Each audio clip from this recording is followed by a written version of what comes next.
O plano de financiar a China acreditando na sua futura liberdade não era novo. E ela ter acabado comandando países satélites como proxies talvez não seja coincidência. Financiar novos adversários para derrotar grandes inimigos já virou um hábito do governo americano. Que o comunismo seria um inimigo natural do capitalismo não era surpresa para ninguém. Mas como ele conseguiu se desenvolver a ponto de criar uma guerra fria com a maior potência do mundo, talvez ainda seja um mistério para muita gente.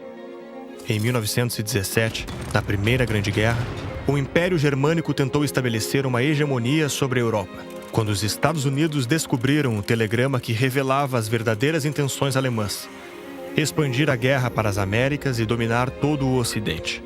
Para deter os alemães, o presidente Wilson enviou milhares de jovens americanos para os campos de batalha, colocando a balança a favor dos aliados e pondo um fim à guerra com um dos mais severos acordos de paz da história: o Tratado de Versalhes.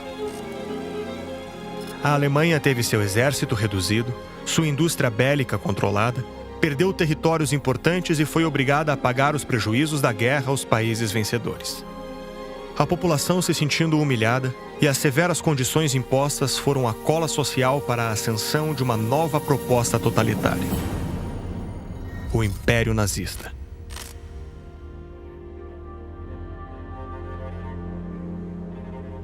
25 anos depois, o mesmo exército entrava em guerra com o mesmo país. Em campos de batalha pelo mundo inteiro, no ar, na terra e no mar, os americanos lutaram incessantemente contra a segunda maior ameaça do século XX. Para vencer Hitler, travaram uma aliança com a União Soviética de Stalin, fazendo expressivos financiamentos da ditadura comunista.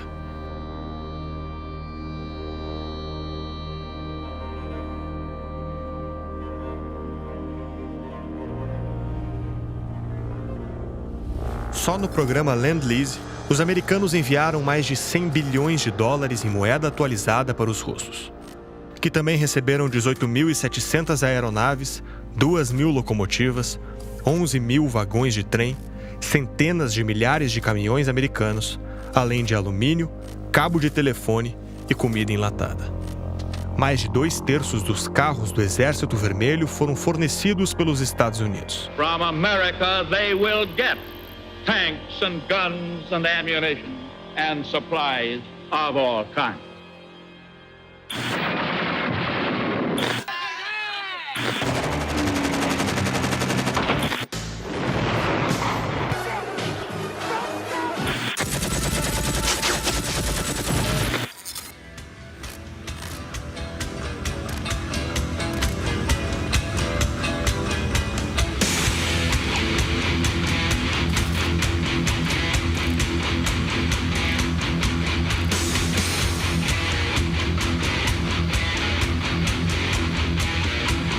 First, the breakup of the Soviet Union, engineered partly by Yeltsin, then a crash course in capitalism that broke the chains of the centrally planned economy. For decades, Russia was the center of a global communist powerhouse, until almost overnight, it fully embraced capitalism.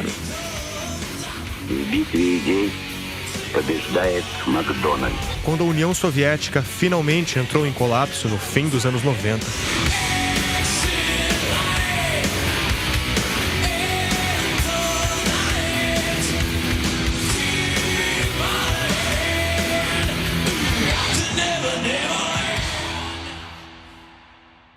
chefes comunistas locais aproveitaram a falta de autoridade para fazer negócios por conta própria. As indústrias de commodity da Rússia foram loteadas por uma bagatela. E uma oligarquia assumiu o controle financeiro de um verdadeiro império. Segundo um analista do Conselho de Nova York, foi a maior expoliação que já ocorreu. E ficou conhecido como o estupro da Rússia. The Soviet Union collapsed and the Russian Federation was formed with Yeltsin. Now Boris Yeltsin has succeeded in making history yet again by being the first ever Russian leader to step down voluntarily rather than die or be forcibly removed from office. Quando Vladimir Putin foi chamado ao escritório de Boris Yeltsin em 1999, não fazia ideia de que passaria os próximos 21 anos liderando o maior país do mundo.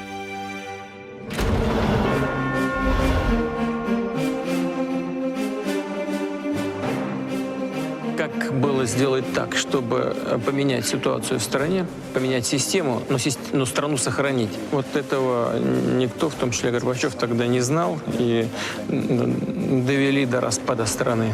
The man in the eye, I found it to be very straightforward and trustworthy. 17 years of the most powerful man in the world. To understand how one man could have such a powerful influence on this country, you need to go back to the chaos and corruption.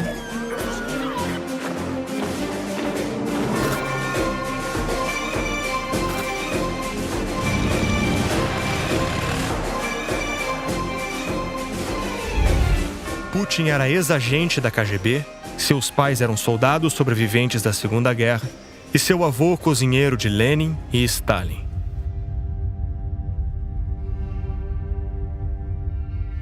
Ele assumiu o controle de uma nação humilhada e empobrecida. Was sentenced to 14 years in jail, this on a new conviction of embezzling oil. This is effectively a vendetta from Vladimir Putin for Khodorkovsky getting involved in opposition politics. Deu fim aos oligarcas opositores, confiscou as indústrias e empreendeu 2 décadas de recuperação econômica.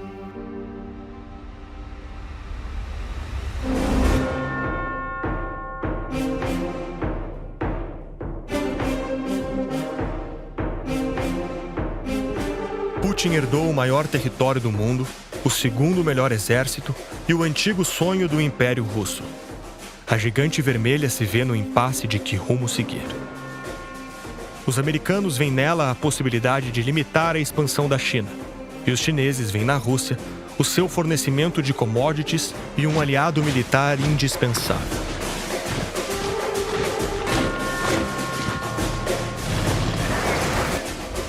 Com as hostilidades entre a China e os Estados Unidos, a aliança com um gigante como a Rússia pode ser a peça final.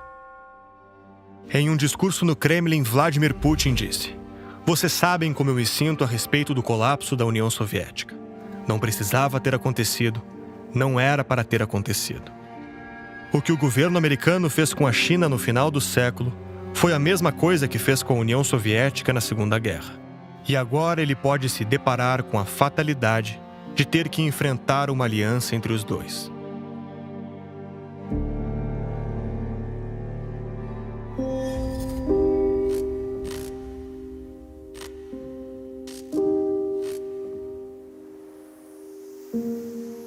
Alexis de Tocqueville escreveu que o amor pela liberdade desafia a análise racional, que não é possível analisar completamente esse sentimento sublime, que era um amor que penetrava os nobres corações, preparados por Deus para recebê-lo. E concluía, dizendo que não era possível explicá-lo para quem nunca o sentiu.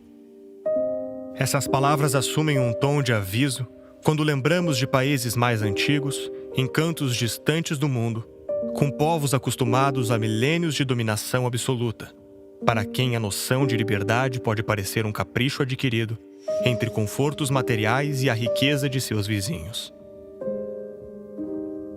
Em 2 guerras mundiais, americanos morreram acreditando lutar para salvar a liberdade de estranhos.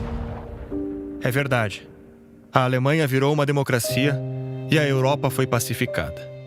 É verdade também que os americanos que morreram em Iwo Jima nos deram um Japão livre. A democracia foi chamada de o experimento americano por ser algo novo e incerto. Como todo experimento, trazia em si a possibilidade do sucesso e do fracasso. Os Estados Unidos se tornaram a maior riqueza que o mundo já viu. Despontaram na cultura e nas artes e cultivaram o maior amor à liberdade que a Terra presenciou. A liberdade de religião, expressão e de trabalho foi vista pela primeira vez como um valor inegociável. Todos nós vivemos em um mundo que, em alguma medida, foi criado, circunscrito e protegido por eles. Com todo esse sucesso, muitas pessoas esqueceram a dura trajetória que tornou isso possível. Já se passaram 244 anos desde o início desse experimento, que começa a ser testado mais uma vez. Se a arma da democracia é a palavra, a do totalitarismo é a guerra.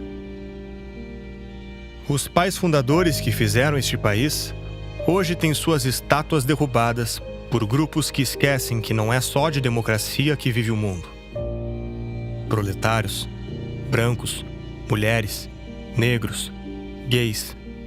Seres humanos instrumentalizados como massa política para a cruzada por novos direitos. Todos esses direitos, de protestos e de crença, não podem existir do outro lado do mundo.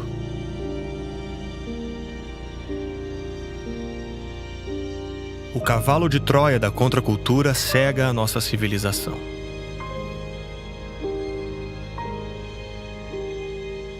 Testemunhando a crise do Ocidente, os antagonistas dos Estados Unidos parecem seguir à risca a ideia de jamais interromper um inimigo quando ele estiver cometendo um erro.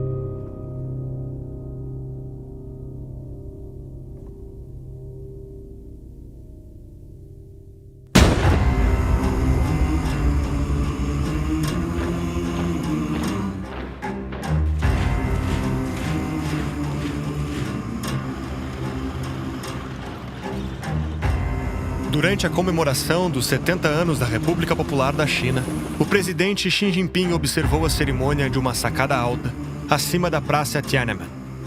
A mesma praça que esmagou as manifestações pela democracia em 1989. A expressão impenetrável e postura corporal de Xi Jinping são seus dois maiores símbolos, de paciência e estabilidade.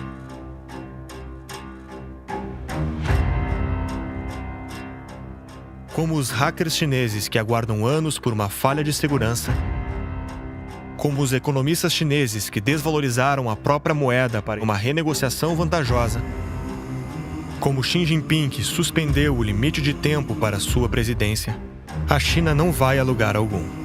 E espera. Armada com a paciência oriental de 4.000 anos, a China continua se fortalecendo enquanto o tecido social dos Estados Unidos se rasga aos olhos do mundo.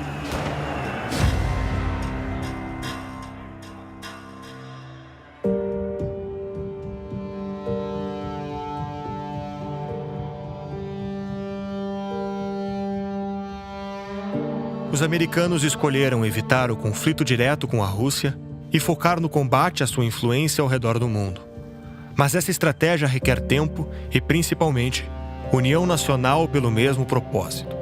Isso parece cada vez mais difícil quando lembramos do atual clima americano. O presidente dos Estados Unidos era para ser o homem mais forte do mundo. Seu exército é melhor, seu dinheiro é maior, seu país é mais forte.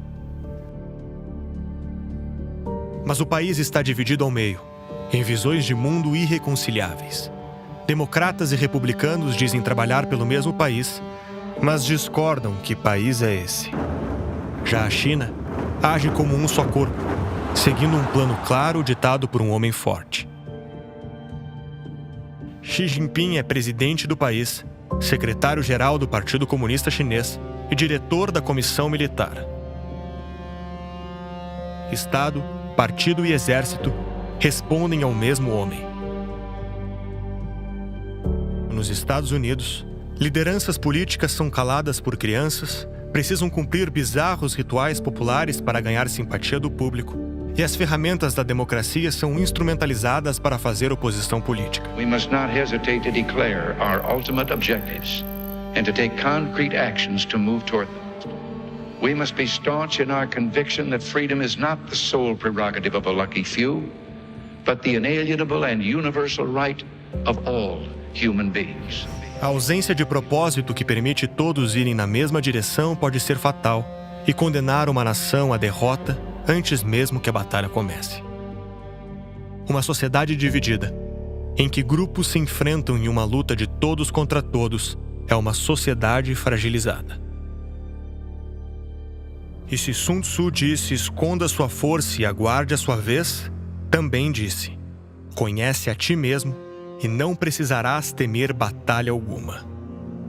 So let us ask ourselves, what kind of people do we think we are?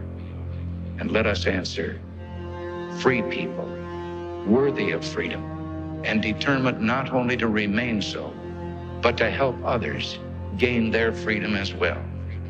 Rivais históricos dos Estados Unidos, como China e Rússia, estão assistindo à indecisão ocidental, seguros na estabilidade de seus impérios, enquanto o cavalo de Troia eclode no resto do mundo. Entre a cooperação espontânea de homens livres e o controle com mão de ferro, a China e a Rússia parecem saber quem são. E os Estados Unidos ainda não.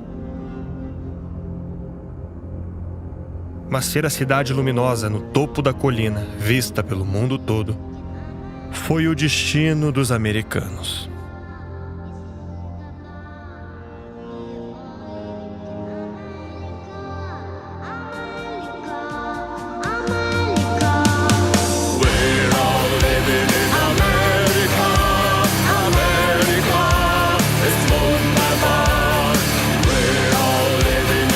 Esperamos que você tenha gostado da trilogia O Fim das Nações. Ficamos muito felizes que você tenha assistido tudo até o final. Se você chegou até aqui, é sinal que confia no conteúdo da Brasil Paralelo e chegou a hora de passar por lado de cada mesa, financiando essa iniciativa e tendo acesso ao conteúdo exclusivo. E lembrando, o documentário que você acaba de assistir e todos os outros documentários da Brasil Paralelo só são possíveis graças aos milhares de assinantes que apoiam o nosso trabalho e possibilitam que tudo isso aconteça. Clica no link na descrição e por apenas R$10 por mês você já se torna um membro patriota da Brasil Paralelo. Nós contamos com você e até breve.